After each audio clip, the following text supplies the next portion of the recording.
மதுரை மீனாட்சி சுந்தரேஸ்வரர் திருக்கல்யாணம் எப்படி நடந்துச்சுன்னு தெரியுமா? மதுரை நகரில் பாண்டிய அரசனுக்கு நீண்டகால பிரார்த்தனை செய்த பிறகு ஒரு அதிசய குழந்தை பிறந்தது. அந்த குழந்தையின் கண்கள் மீன் போல அழகாக இருந்ததால் அவளுக்கு மீனாட்சி என்று பெயர் சூட்டப்பட்டது. மீனாட்சி சிறு வயதிலிருந்தே வல்லமை மிகுந்தவள்.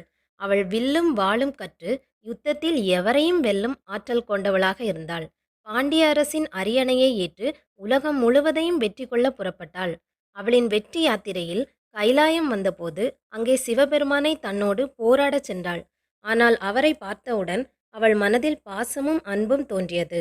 உடனே சிவபெருமான், நீயே பார்வதியின் அவதாரம், உன்னோடு திருமணம் செய்வதே என் விதி என்று கூறினார்.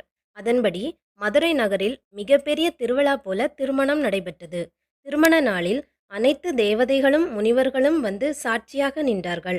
அந்த நாளிலிருந்தே சிவபெருமான் சுந்தரேஸ்வரர் என்ற பெயரில் மதுரையின் ஆட்சி தந்தையாக ஆனார். இந்த திருவிளையாடல் மதுரை மீனாட்சி சுந்தரேஸ்வரர் திருக்கல்யாணமாக இன்று வரை ஆண்டுதோறும் கோலாகலமாக கொண்டாடப்படுகிறது. இது அன்பும் அருளும் ஒன்றிணைந்த தெய்வீக திருமணம் என கருதப்படுகிறது.